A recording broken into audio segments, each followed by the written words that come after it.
오늘은 지난번 세미나 때 예고한 것처럼 오늘은 러버댐이랑 사진 촬영에 대해서 실습을 좀 하실 거예요. 근데 이제 실습에 앞서서 간단하게 이론적인 부분을 조금 설명을 드리고 해야 돼서 이론 강의 먼저 좀 할게요.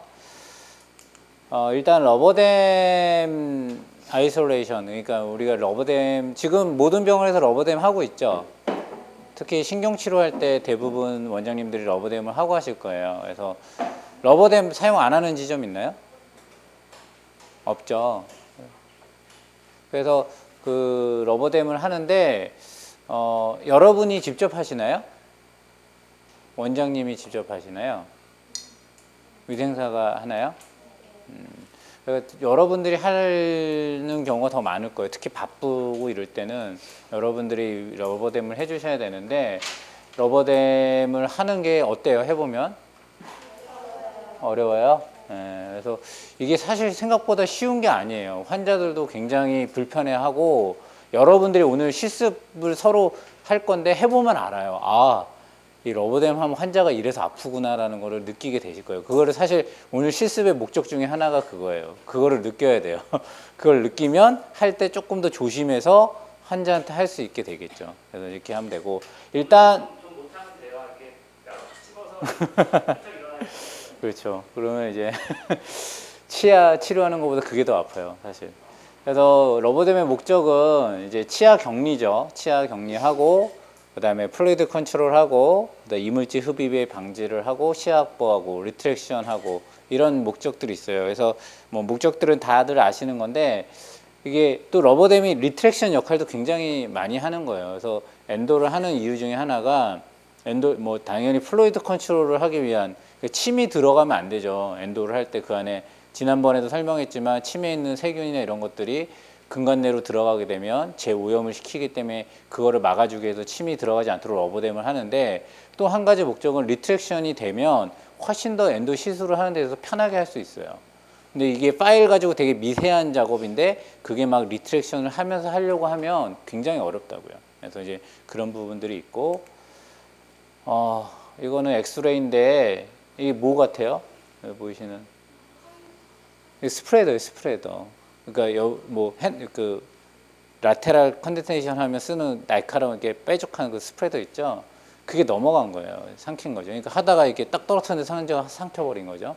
그러니까 러버댐을 안 하고 하다 보면 이런 일이 생겨요, 실제로.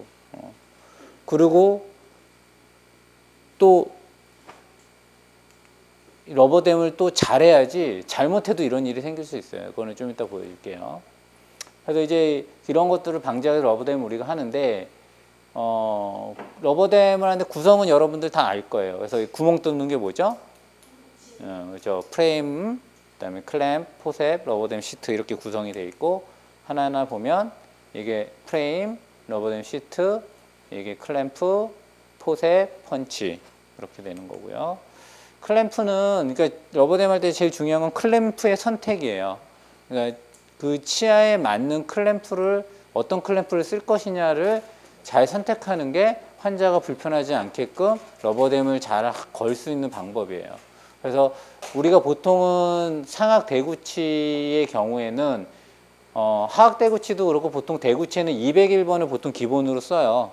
그러니까 원래는 상악 대구치는 201번, 하악 대구치는 202번이 기본인데 202번은 사실은 이제 조금 치아가 길쭉하고 큰 사람들, 서양인들이나 이런 경우에 보통 많이 쓰고 동양인들은 대부분 201번이 대부분 맞더라고요. 하악도. 그래서 저 같은 경우에는 보통은 상악, 하악 모두 대구치에는 201번을 쓰는데 근데 그거보다 치아가 큰 경우는 상관이 없는데 치아가 작은 경우, 그 다음에 치아가 아주 동글동글한 경우에 201번이 안 맞는 경우가 있어요. 미끄러지고 자꾸 빠지고 이런 경우가 있어요. 그런 경우에는 205번, 약간 더 크기가 작은 거. 그 다음에 203번, 204번은 이게 한쪽이 더 커요, 조가. 한쪽이 더 크고 한쪽이 좀 좁아서 203번은 20번대랑 40번대. 그 다음에 204번은 10번대랑 30번대에 쓰면 잘 맞아요. 그리고 이거는 보통 유구치 할 때도 많이 써요. 203번이나 204번은 유구치, 그러니까 2번, 하악 2번이나 상악 2번 같은 거 쓸 때는 203번에 204번을 한다고 생각하시면 되고 그다음에 소구치는 208번, 209번 이런 걸 보통 쓰고, 그 다음에 이제 206번은 보시면 굉장히 조가 작거든요. 206번은 치아가 작을 경우나 아니면 프랩한 치아 있죠. 소구치 같은 거 프랩하면은 잘 안 잡히잖아요. 그런 거 할 때 206번 같은 걸 쓰면 더 잘 잡혀요. 보시면 이거는 전치부 클램프예요. 보신 적이 있는지 모르겠는데 아마 병원에서 잘은 안 쓸 거예요. 있는 병원도 별로 없어요. 저희 병원도 없어요. 그러니까 원래는 수련받고 할 때는 보존과에서는 이렇게 전치부도 러버댐을 하고 해요. 근데 아마 로컬에서는 대부분 전치부는 이제, 왜냐하면 이게 전치부 클램프는 굉장히 불편해요. 환자가 굉장히 아파요. 그래서 잘 안 쓰는 경향이 있고, 그래서 참고로만 보시면 되고, 이렇게 생겼다. 이거가 이제 구치부죠. 이게 하악 6번인데 202번 클램프로 걸었죠. 클램프의 명칭도 좀 아셔야 돼요. 이게 뭐죠? 보우, 활 모양 보우라고 하고, 이게 뭐죠? 윙. 그 다음에 요 부분이 뭐죠? 조. 누구야? 이거 되게 훌륭한데. 그래서 이거는 하악 소구치 206번. 아까 이제 206번이 조금 작은 치아에 한다고 했죠. 그래서 이렇게 거시면 되고, 중요한 건 여러분들 저희가 이게 이제 대부분 처음에 이제 초급연차일 때 이제 시켜보면은 실수하는 게, 러버댐에 이렇게 끼고 할 때 이 보호가 어디로 가야 돼요? 뒤로 가야 되죠. 근데 거꾸로 끼는 경우 굉장히 많아요. 그러니까 이 보호가 항상 뒤로 간다라고 생각을 하고 하셔야 되고요. 이게 아까 얘기했던 203번. 203번 같은 경우에는 여기가 여기보다 어때요? 조가 더 좁죠. 더 좁고 여기가 더 넓어요. 그러니까 쉽게 말하면 넓은 데가 버칼로 가야 돼요. 비대칭이기 때문에 203번은 40번대나 20번대에 쓰면 넓은 조가 버칼로 가게 돼 있어요. 205번은 똑같죠. 201번에서 조금 더 작다라고 보면 돼요. 클램프가. 그렇게 보시면 되고, 204번은 마찬가지 이쪽이 넓고 이쪽이 좁고, 이제 그런 차이에 있어서 그 각각에 맞는 클램프를 선택을 해서, 그러니까 7번 치아가 생각보다 작은 경우들이 많아요. 그래서 7번 치아들은 201번으로 안 걸리는 경우들이 종종 있어요. 그래서 7번 치아들을 하실 때는 클램프 선택을 조금 달리 해야 되는 경우들이 생기시고요. 방법은 뭐 여기 보면 이렇게 돼 있죠. 러버댐 프레임에 러버댐 시트를 건다, 펀치를 이용해 구멍을 뚫는다, 클램프에 시트를 건다, 호셉을 이용한 조심스럽게 해당 치아에 클램프를 위치시킨다, 손으로 클램프를 살짝 눌러 위치를 확인한다, 윙에서 시트를 적겨낸다, 이렇게 있는데, 방식은 두 가지 방식이 있어요. 그러니까 클램프에다가 시트만 걸고 프레임 없이 러버댐 시트 클램프를 걸고 이제 프레임을 장착하는 방식이 있고, 아예 처음부터 프레임에다가 러버댐 시트를 걸고 그리고 이제 장착하는 방법이 있어요. 저 같은 경우에는 후자를 좀 더 선호해서 후자를 많이 사용해요. 그거는 이제 그 이유는 혼자 해보면 알겠지만, 혼자 할 때는 프레임에 걸고 하는 게 더 편해요. 그래서 저는 이제 그렇게 보통 많이 하고, 그래서 여러분들 이제 구멍 뚫는 거에 대해서 굉장히 또 어려워하는 경우가 있는데, 그래서 사실 이런 스탬프도 있죠. 이렇게 해서 가운데에서 이렇게 해서 요게 해당되는 거에 찍으면 되는데, 이런 식으로 너무 가쪽에 뚫거나 이렇게 되면 좀 제대로 된 위치가 안 나올 수 있어요. 그래서 구멍을 뚫고 클램프를 시트에 위치시킨 거 이렇게 요 윙의 요 바깥쪽 요 부분에다가만 거는 걸로 하시면 되고요. 포셉으로 할 때 포셉을 넣는 구멍이 어디죠? 여기일까요, 여기일까요? 네모난 구멍, 동그란 구멍. 동그란 구멍이에요. 동그란 구멍에 껴서 클램프는 하시는 거고요. 그리고 이제 러버댐 장착하고, 이거는 이제 그래서 이거는 이제 프레임에 걸지 않고 하는 방법을 보여주는 거예요. 그래서 아까처럼 구멍을 뚫고 위치시킨 다음에 치아에다가 포셉으로 클램프를 위치시키고, 그 다음에 윙에서 시트를 적겨내고, 그렇게 한 다음에 프레임은 그 다음에 연결을 하는 거죠. 이게 첫 번째 방법이에요. 저는 아예 프레임에 걸고 한다라는 거고, 그래서 이따가 이제 제가 데모를 보여줄 건데, 이제 그렇게 하고 서로 실습을 해보시면 되고요. 편한 대로 하시면 되긴 되는데, 그거는 각자 나름 편한 대로 하면 돼요. 중요한 건 러버댐을 하려면 제대로 해야겠죠. 이렇게 된 게 제일 예쁘게 된 거죠. 그러니까 예쁘게 된 거는 일단 얼굴 중앙에 맞게 이게 프레임이 위치를 한 거고요. 이 하연이 코를 덮지 않고 이 상순을 살짝 덮는 정도. 경우가 정확한 거고요. 그 다음에 주름 없이 이게 잘 이렇게 된 경우, 너무 팽팽하거나 너무 느슨해도 안 좋겠죠. 보시면은 이런 거는 어떻게, 왜 이렇게 됐을까요? 뭐가 잘못됐죠? 너무 전체적으로 이쪽으로 치우쳤죠. 뭘 잘못됐기 때문에 그럴까요? 구멍을, 그렇죠. 구멍을 너무 이쪽으로 뚫은 거죠. 좀 더 가운데로 뚫었으면 이렇게 되지 않았겠죠. 이거는 뭐예요? 너무 밑에다 뚫은 거죠. 그래서 이 코를 이렇게 덮어버리면 환자 숨 쉬고 이럴 때 굉장히 불편할 수 있거든요. 그래서 그런 부분들이 있고, 이거는 어떻게 한 거예요? 너무 위로 한 건데, 이게 굉장히 안 좋은 거예요. 이거는 그 조절이 가능해요. 프레임을 풀어서 요 밑으로 좀 올리고 위에는 접어주면 되거든요. 근데 이거는 수정이 안 돼요. 수정이 안 되는데, 이렇게 되면 여기로 이 기구가 넘어가요. 아까 그 엑스레이 보면 소아치과에서 이렇게 하다가 넘어가서 그런 엑스레이예요. 그러니까 그래서 지금 여기 봐요. 불안하니까 지금 실까지 묶어놓고 이렇게 했죠. 이건 의미가 없다는 거지. 러버댐을 하는 어떤 의미가. 그러니까 저런 것들이 되지 않도록 그 구멍 뚫는 위치가 생각보다 중요하다. 그래서 이따가 이제 구멍을 어떻게 뚫는지 좀 알려줄 건데, 그래서 이제 실습을 이따 제가 데모를 하고 할 거고, 그래서 제2대구치에 한번 해보고 안 되겠다 싶으면 제1대구치에 하세요. 제2대구치 하면 뭐 안 될 게 없으니까 제2대구치 한번 해보면 서로 하시면 되고요. 그래서 상하에 한번 해보고 하하에 한번 해보고 시간이 되시면 그렇게 돼보고, 만약에 안 될 것 같으면 한 번만 하는 걸로 할게요. 그 다음에 오늘 실습 내용은 아닌데 요거 잠깐만 알려줄게요. 이거 치근단창 여러분들 또 많이 하는 게 뭐죠? 엑스레이 촬영 많이 하시죠. 그러니까 오늘 사진 촬영은 이 엑스레이 촬영이 아닌데 실습하는 건, 엑스레이 촬영 하실 때 잘 나와요? 잘 안 나와요? 자, 이제 하다 보면 잘 나와요. 걱정하지 마요.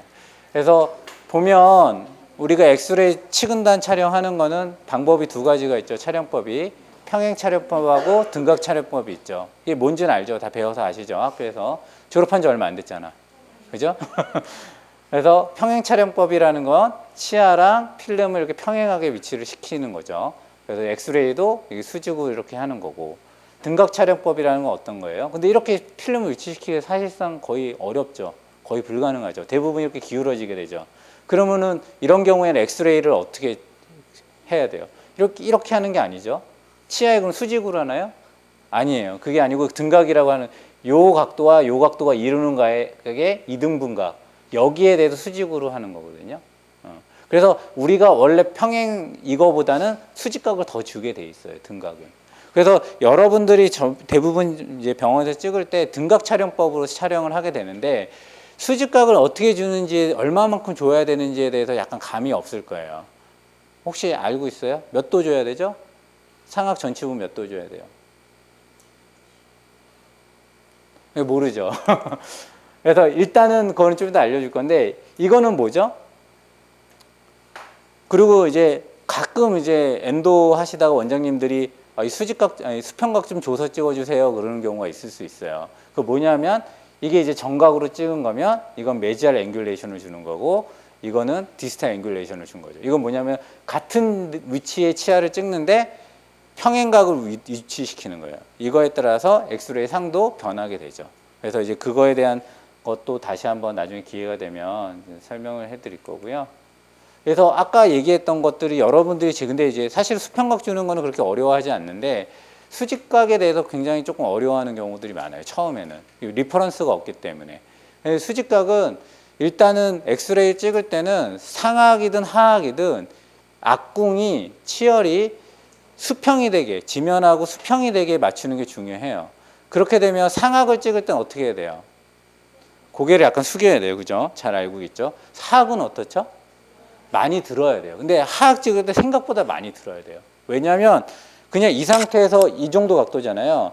그러면 이렇게 이 정도 들면은 수직이죠. 수평이죠. 근데 입을 벌리면 어떻게 돼요? 이렇게 내려온단 말이에요. 그러니까 더 입을 우리가 벌리기 때문에 더 들어야 된다는 거예요. 생각보다.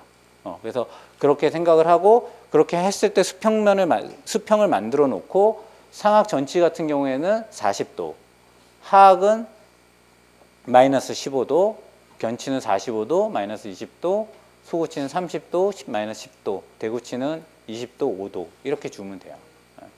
그 다음에 그러면 어디를 조준을 할 것이냐. 이게 엑스레이 광구면 뭐 상악 전추부 찍을 때는 여러분 상악 찍을 때가 제일 어려운데 상악 찍을 때는 그냥 이렇게 찍으면 되죠. 그러니까 비중격이라고 해서 여기를 얘기하거든요. 여기를 엑스레이로 뚫고 들어간다고 거기를 중심점으로 생각하고 찍으시면 되고요. 그 다음에 이제 견치가 좀 어렵죠. 견치는 어디를 하면 돼요? 비익이 어디예요? 그렇죠. 요 옆에. 바로 그러니까 캐나인의 에피칼 팁이 여기 있다고 생각하시면 되거든요. 그래서 여기를 기준으로 하면 되고, 그러면 소구치나 대구치는 어떻게 되느냐? 소구치는 여러분 동공이라고 했죠. 눈동자 중앙에서 밑으로 내려온 지점. 거기서 이제 소구치에 해당되는 데를 기준으로 해서 여기 정도 되겠죠. 여기 정도를 하면 되고, 대구치는 그럼 어떻게 하냐? 외자, 눈꼬리 여기에서 내려와서 그 여기 정도 되는 해당되는 부위. 거기에 대해서 수직각을 몇 도? 30도 줘서 조준해서 쏘시면 되겠죠. 그렇게 하시면 돼요.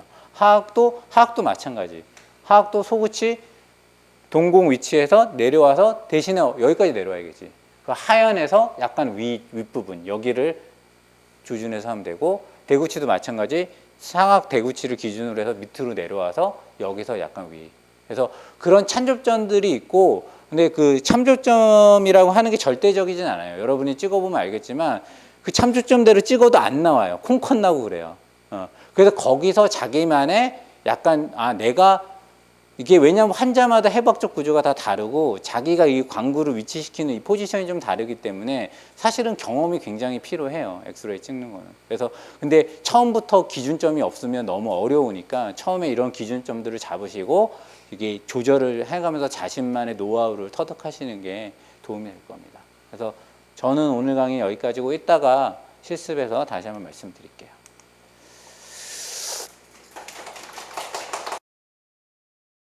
오늘은 실습이 주가 돼서 좀 빨리빨리 내용을 단순화해서 해드릴게요. 그래서 지금 각자 병원에서 카메라들을 다 들고 오셨을 텐데 사실 카메라라는 게 요즘에는 워낙 다들 익숙하게 많이 접하고 하다 보니까 예전에는 정말 이제 카메라, 특히 이제 병원에서 임상 촬영하는 것들이 되게 좀 뭐 어렵다거나 세팅이 좀 어렵다 뭐 이런 분위기였고, 그런데 요즘은 어느 정도 카메라부터 모든 뭐 후레쉬나 뭐 미러랑 이런 것들이 다 표준화됐기 때문에 여러분들이 되게 쉽게 접할 수 있게 됐고, 조금만 연습하면 임상에서 필요한 정도는 얼마든지 잘 결과를 얻을 수 있을 거예요. 그래서 중요한 거는 이론적인 것보다는 실제 본인이 해서 본인한테 익숙하게 하는 거.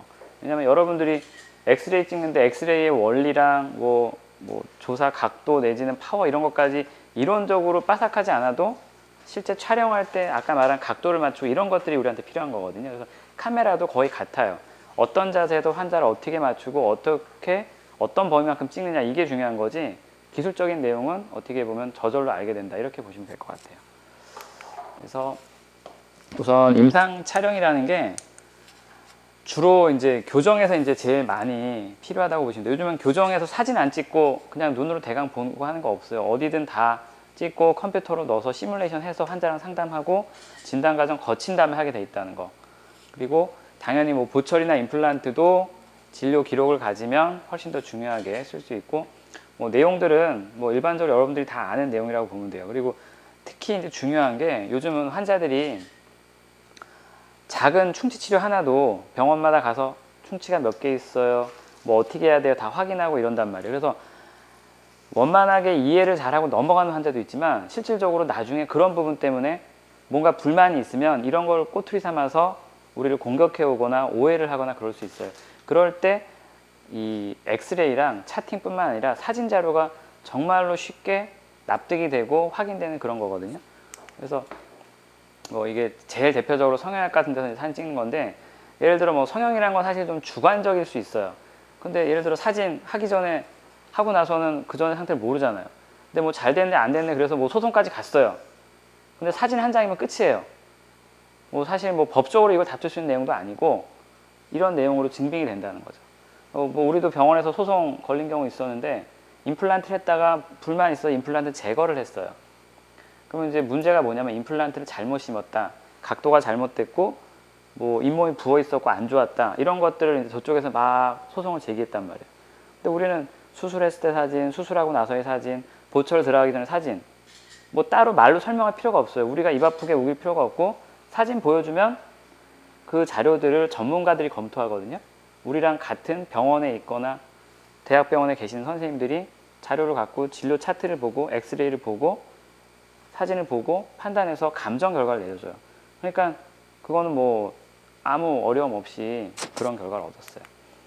그래서 기본적으로는 여러분들이 생각해야 될 게 뭐냐면 주변에 쓸데없는 게 나오면 안 돼요.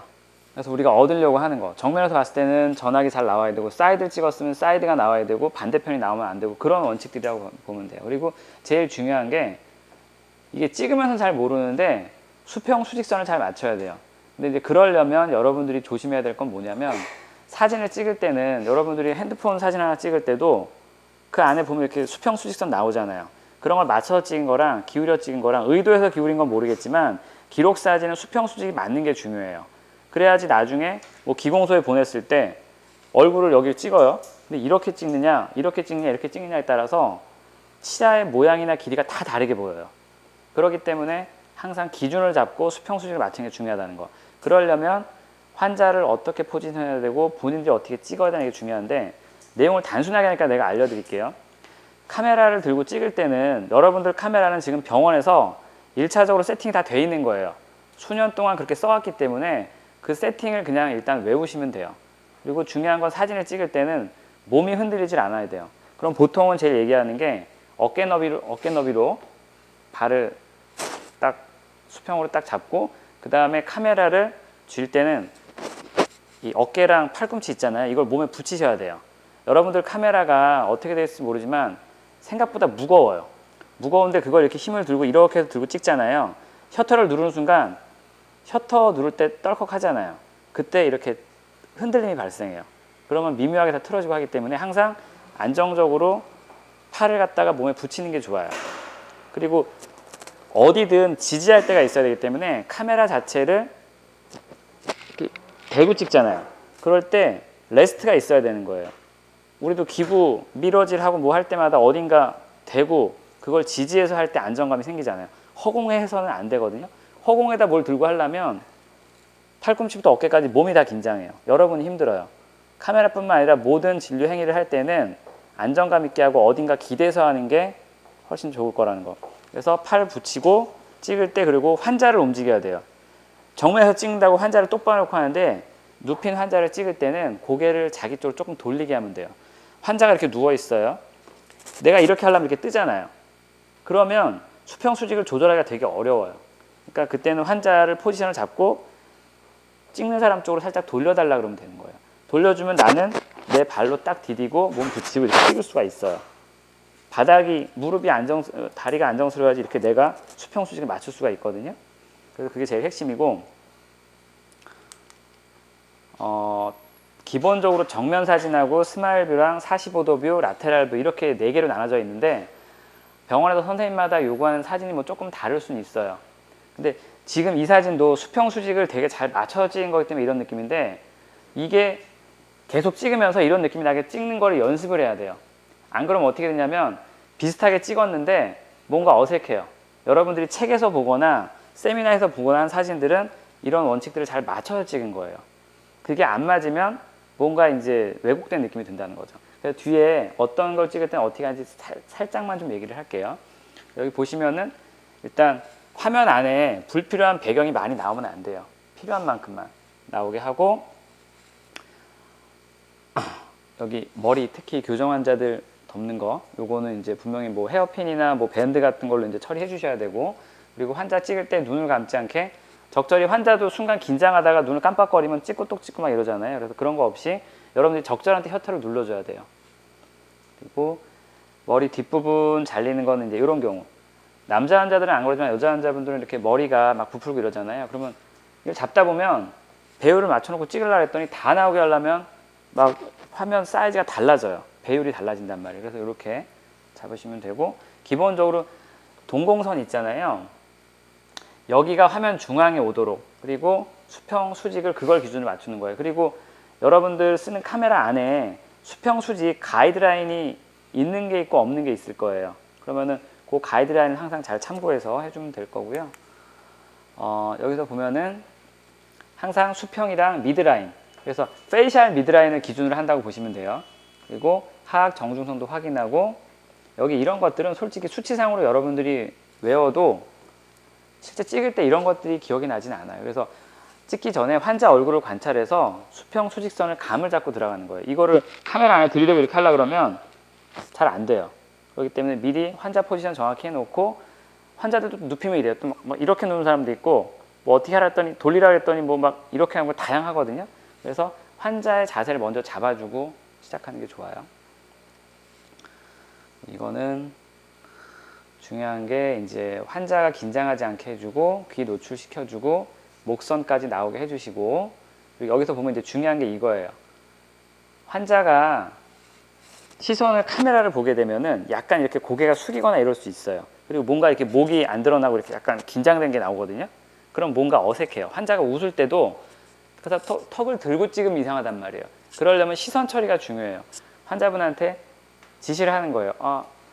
카메라 보지 말고 약간 뒤에 벽을 보라든지 이런 걸 갖다 지시해가지고 시선이 자연스럽게 처리되게 그렇게 해주면 저게 카메라를 본 게 아니라 약간 위쪽을 본 거라는 거.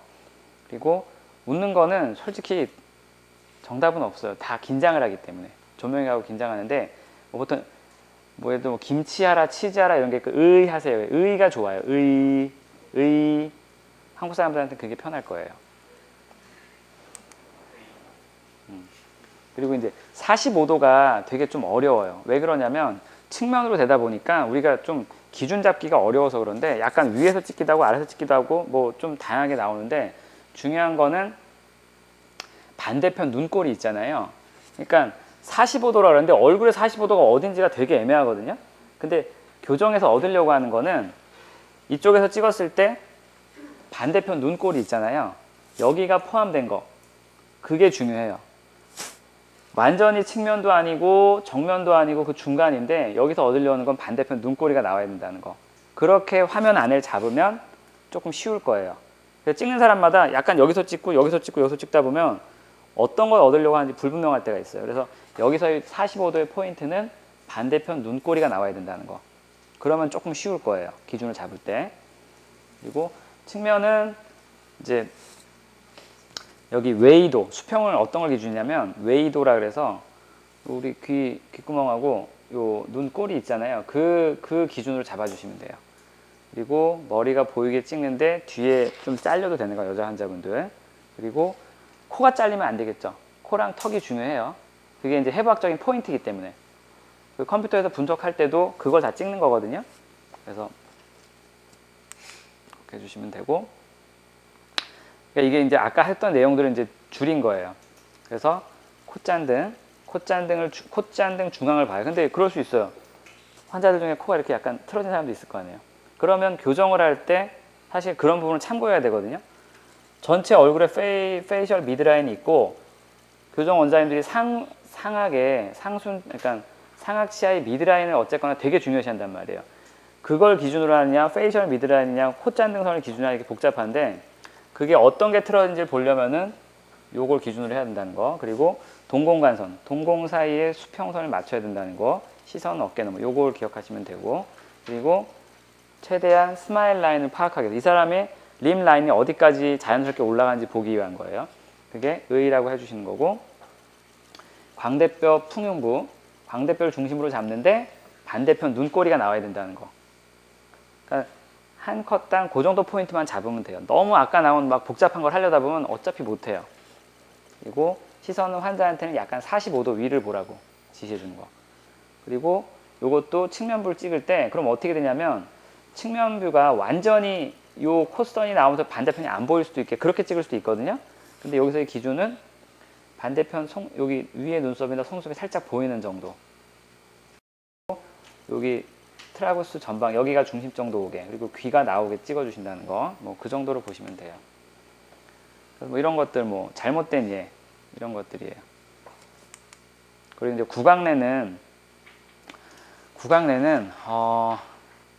제일 중요한 게 여러분들 그걸 알아야 돼. 이 내용들은 리트랙터만 좋으면 사실은 얼마든지 잘 찍을 수 있는데 처음 찍을 때도 그렇고 제일 문제가 되는 게 여러분들이 카메라 다 수동으로 조작하잖아요. 그러면 앞에 배율을 조정하는 링이 있어요. 그러니까 이거를 겨누면서 이걸 막 당기고 어쩌고 막 이러거든요. 근데 그렇게 되면은 계속 사진 찍는 시간이 길어지고 리트랙션하고 환자는 막 밀어넣고 막 이러는데 되게 복잡해지고 어려워질 수 있어요. 그래서 여러분들이 기억할 거는 사실은 이거보다는 여기서 내가 그 표를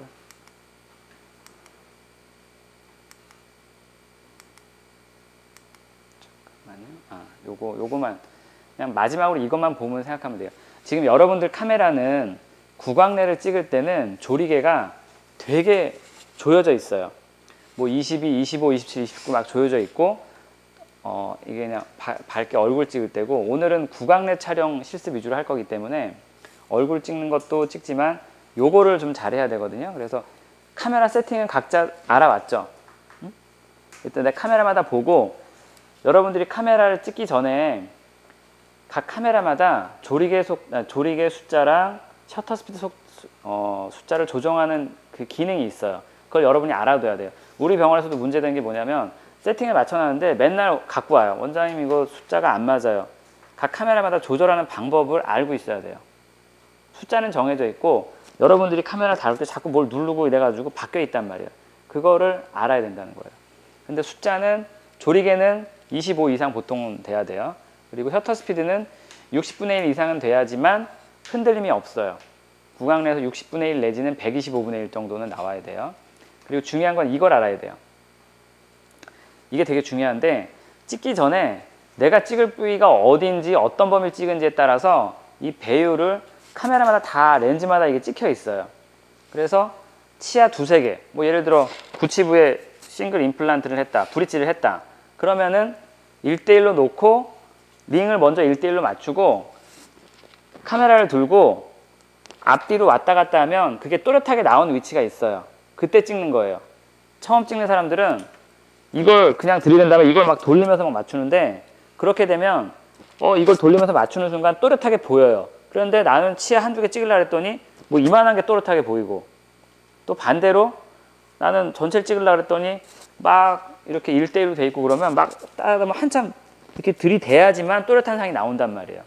그래서 이 비율들을 기억할 게 치아 두세 개일 때는 보통 1대1에서 뭐 1대1.5 요 사이에요. 그러니까 그 사이드 미러 작은 거 있잖아요. 그런 걸로 찍을 때는 보통 요 비율 정도로 보면 되고 전악 미러 같은 거 쓸 때, 전악을 찍을 때 아니면 그럴 때는 보통 1대2 이상이라고 봐야 돼요. 그리고 이 차이는 렌즈 따라 좀 달라요. 여러분들 카메라에 어떤 건 100mm가 달려있고 105mm가 달려있고 85mm가 달려있고 그런데 그것 따라 사실 이 비율이 좀 달라지거든요. 그래서 일단 내가 좀 봐줄게요. 그래서 전악이나 뭐 전방에서 이렇게 쭉 다 보일 때는 뭐 한 1대3까지 간다는 거. 그러니까 요 수치가 작을수록 작은 범위 찍는 거고 클수록 넓은 범위 찍는데 내가 어느 범위 찍을지에 따라서 그 숫자를 맞춰 놓고 카메라 전진 후진만 해서 초점이 맞을 때 찍으면 나오는 거예요. 그리고 중요한 게 잠깐만요. 요 요령인데 아까 말했죠. 카메라 세팅을 먼저 확인하라고. 막 시작하기 전부터 벌써 막 리트랙터 걸어놓고 환자 막 아세요 막 옆에 누가 도와주는데 미러를 놓고 막 자꾸 이러잖아요. 여러분들도 한번 거꾸로 당해보면 아는데 생각보다 우리나라 사람들 입이 크지가 않아서 미러도 막 사이드도 제각각이고 리트랙터도 있는데 막 쑤셔 넣는 순간 되게 막 여기 눌리고 아프고 막 그러다 또 막 김 서리고 침 닿고 막 이러면서 난리가 난단 말이에요. 그래서 사전에 카메라 다 준비하고 특히 체어 조절 여기 보시면은 일단 전방부 같은 경우는 너무 눕힐 필요는 없어요. 눕히는 순간 환자들이 고개가 뒤로 넘어가 버려요. 그러면 막 내가 이렇게 따라서 막 이래야 된단 말이에요. 그러니까 많이 눕힐 필요 없이 전방 찍을 때 이렇게 하시고 측면 찍을 때도 보통은 약간 세워놓고 찍을 수 있어요. 지금 이거는 혼자서도 찍을 수 있게 리트랙터가 준비가 잘 돼 있으면 환자를 어시스트 삼아서 혼자서도 다 찍을 수 있는 사진들이에요. 사이드 슈터 이거 옆으로 된 거 교정과에서 사이드 슈터라고 쓸 거예요. 일반 동그란 게 아니라 라테랄 이런 데 찍을 때는 사이드 슈터가 있으면 환자만 잘 서포트하면 이쪽은 좀 늘어뜨리고 이쪽만 이렇게 해가지고 카메라 세팅 잘 돼 있으면 이쪽은 내가 이렇게 잡고 살짝 하면서 한 손으로도 살짝 붙이고 팔꿈치 붙이고 이렇게 해서 환자가 이쪽만 당겨주면 이렇게 찍을 수 있어요. 그렇게까지 하면 병원에서 칭찬받는 거죠. 이렇게 하고 솔직히 근데 이 전악 내지는 뭐 상악이나 하악을 찍을 때는 혼자서는 조금 버거워요. 옆에서 단순히 이렇게 하나로 된 리트랙터는 안 되고 립 훅으로 입술을 제껴줘야지 제대로 이 입술이 이렇게 된 게 안 나오거든요. 요 훅 사용한 거 있잖아요. 근데 이러려면 이제 미러도 잡아야 되고 그런데 환자가 정말 잘하면 이렇게 립 제끼라 그러고 미러 갖고 옆엔 제끼면서 하는 거고 마지막 순간에 아까 나왔죠. 마지막 순간에 딱 준비한 상태 마지막 순간에 그냥 넣어서는 대부분 교환면의 수직으로 구치부 교환면의 수직으로 안 나오고 이렇게 비스듬히 찍혀요.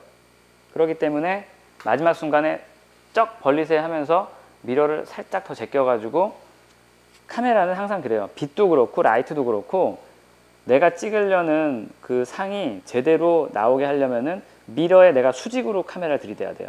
근데 문제는 그렇게 하면은 일반적인 환자는 개구량이 충분치가 않으면 미러에 수직으로 들이대면 코나 아래 이렇게 가려서 안 보인단 말이에요. 그래서 마지막에 쩍 하면서 그때 확 제끼면서 수직으로 맞춰 찍는다는 거예요. 그러니까 이건 처음부터 잘 되진 않을 거예요. 이렇게 보면은 상악도 그렇고 카메라로 어디 포인트가 맞아야 되냐면 보통 요 소구치나 대구치 이 부분 있잖아요. 여기 부분, 이런 부분이 수직으로 미러의 상이 찍힐 때 보통 그냥 찍어 놓으면 기울인 상이 많이 나와요. 개구량이 부족하기 때문에. 이렇게 나올 수 있게 해주셔야 된다는 거. 이 내용이 딱 가서 간단히 서로 하면서 내가 실습할 때 같이 좀 체크를 해줄게요. 리트랙터가 이제 일반적인 보철이나 이런 거 할 때는 일반적인 이런 리트랙터 쓰면 되고, 그리고 일단은 특히 저기 이제 그 리트랙터 조심해서 하셔야 되는 거랑 미러를 보통은 기미설이니까 어시스트가 있으면 에어를 불어주잖아요.